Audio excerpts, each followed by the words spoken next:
Eu saúdo a todos os irmãos e irmãs que me ouvem com a gloriosa paz do nosso Senhor Salvador, Jesus Cristo. Aqui é o irmão Rafael Domiciano. Amados irmãos, queremos compartilhar com vocês um sonho que foi dado para o despertamento da igreja nesse tempo crítico e decisivo em que vivemos. Espero que atentem para cada detalhe do sonho e, se você se encontra em uma condição parecida como essa que eu vou relatar, que em nome do Senhor Jesus você reconheça, arrependa-se dos seus pecados e não ignore, pois pode ser esta a última oportunidade para preparar para o grande dia do Senhor. Abre parênteses. E pode ser agora mesmo, enquanto você lê esse alerta de Deus para a sua vida. Fecha parênteses. Se querem dar valor a algo, dê valor ao que Yeshua HaMashiach, Jesus Cristo, o Filho de Deus, disse: passará o céu e a terra, mas as minhas palavras não hão de passar. E olhai para vós, não aconteça que os vossos corações se carreguem de glutonaria, de embriaguez e dos cuidados da vida, e venha sobre vós de improviso aquele dia, porque virá como um laço sobre todos os que habitam na face de toda a terra. Vigiai, pois, em todo tempo, orando para que sejais ávidos por dignos de evitar todas estas coisas que hão de acontecer e estar em pé diante do Filho do Homem. Lucas, capítulo 21, versículo 33 ao 36. Este sonho foi me dado no dia 3/9, na parte da manhã, quando o Senhor me fez cair em um sono pesado, depois de algumas horas acordado pela manhã. Eu estava dentro de um carro, aguardando alguém, porém eu não sabia a quem eu estava aguardando. E como se eu estivesse fazendo uma atividade rotineira, enfim, eu estava dentro do meu carro. Nesse período, enquanto eu aguardava essa pessoa, apareceu uma moça que estava bem maltratada e com as roupas bem desgastadas. Ela chegava e começava a conversar comigo pelo vidro do carro e começava a me contar os seus problemas, a dizer que o marido dela havia morrido e que ela estava passando por muita dificuldade. E então eu começava a falar sobre Deus para ela, porém ela começava a resistir, a ouvir, e ela saía da janela do carro, mas depois ela voltava para ouvir. Dava para ver que ela estava com sede de ouvir a verdade, a palavra de Deus, mas tinha alguma coisa que fazia ela resistir a ouvir a palavra de Deus. Por 3 ou 4 vezes ela vinha à janela do carro para falar comigo e ouvir a palavra de Deus, mas ela resistia novamente e ia embora por 3 ou 4 vezes. Foi aí então que decidi descer do carro e ir atrás dela, e quando eu ia atrás dela e ia pregando para ela, eu a via que ela estava resistindo cada vez mais, e quanto mais ela resistia a ouvir a palavra de Deus, mais suja e com as roupas mais maltrapilhas ela ficava. Ao mesmo tempo que ia acontecendo isso com as roupas dela, também ia mudando a sua aparência, até ficar irreconhecível e com a aparência de mendigo. Eu ia seguindo ela e continuava a falar de Deus para ela, até que entramos em um lugar que parecia um comércio. E ali eu via pessoas comprando e vendendo. A aparência dessas pessoas era completamente relaxadas e sem preocupação. Só pensavam no momento em que estavam vivendo ali. Então eu saía daquele lugar e ia para fora e olhava para o céu. E o céu estava completamente escuro, coberto por nuvens. Era como se fosse dias de chuva.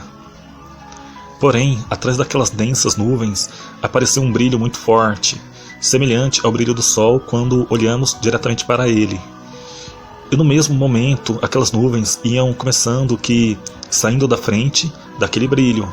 Eram muitas camadas de nuvens, porém iam saindo uma a uma, da mais próxima do brilho até chegar mais distante dele e mais próxima a nós. E eu olhava, e todas as pessoas que estavam lá dentro daquele comércio agora estavam pelo lado de fora, de pé ao meu lado. E eles começavam a se desesperar, porque o que estavam ali, eles sabiam do que se tratava. Quando todas as nuvens foram se abrindo, como várias camadas, e restou apenas o brilho, então começou a irradiar uma luz forte e elas faziam uma espécie de varredura em cada pessoa. Nessa varredura era medida o nível de santidade de cada uma das pessoas que estava olhando aquele brilho. O que me chamava mais atenção era que aquela leitura era muito rápida, questão de segundos. Enquanto ela passava, algumas pessoas começavam a subir, porém outras não. Algumas pessoas, irmãos, até pulavam para tentar subir junto com aquela luz, porém não subiam. E o que é mais assustador é que algumas pessoas estavam felizes por ver que aquilo se tratava da volta de Jesus, e estavam esperançosas e ansiosas para a luz fazer a leitura nelas, porque elas se julgavam santas e convictas de que iriam subir junto com as outras pessoas. Porém, a luz fazia a leitura nelas, e essas pessoas não subiam. Então eu questionei ao Senhor o porquê delas não subirem, pois aos olhos de muitas pessoas eram aparentemente santas. Porém o Senhor me respondeu que aquelas pessoas cometiam pecados no oculto, quando ninguém as estavam vendo. Também essas pessoas tinham pensamentos impuros. Algumas estavam envolvidas com pornografias, quando ninguém as viam. Estavam planejando e maquinando coisas más em seu coração, quando ninguém estava por perto. Quando elas estavam sozinhas, elas faziam tudo isso. Essas pessoas haviam se esquecido que Deus contemplava e media cada passo de cada um aqui na terra. E então eu perguntei: Deus, mas o Senhor não é perdoador? E ele me respondeu que era sim perdoador, porém aqueles pecados não foram confessados diante dele, e aquelas pessoas não haviam se arrependido verdadeiramente deles. E então me veio temor no meu coração. Então o Deus dos céus e da terra, o Deus que tudo vê, do alto do seu trono branco, me fez entender que de fato aquela luz é muito seletiva. Ela conhece cada pensamento e pode detectar quem verdadeiramente está em santidade e quem aparentemente está apenas em santidade, mas numa forma exterior. Está aparentemente em santidade por fora e com muito pecado por dentro. Ele também me fez sentir a frustração e o desespero daquelas pessoas que não subiram, principalmente daqueles que estavam certos, que estavam prontos para subir, mas não estavam, porque não subiram. Pessoas que criam que subiriam no arrebatamento, pessoas que achavam que estavam em santidade, mas quando o arrebatamento aconteceu, essas pessoas não subiram. O Senhor Deus me fez sentir a dor dessas pessoas.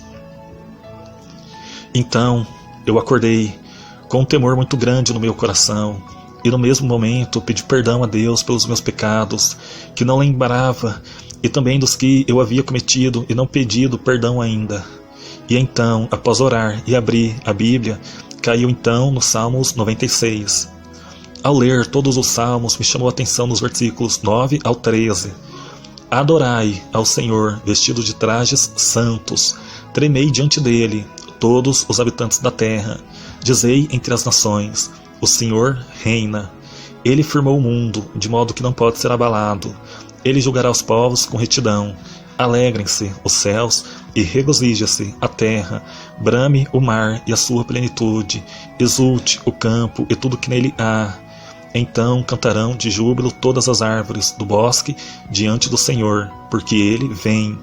Porque vem julgar terra, julgará o mundo com justiça e os povos com a sua fidelidade. Salmos, capítulo 96, eu li aqui então do versículo 9 ao 13. Ele está vindo, vamos nos preparar? Shalom. Eu quero agradecer aqui às pessoas que estão me mandando e-mail.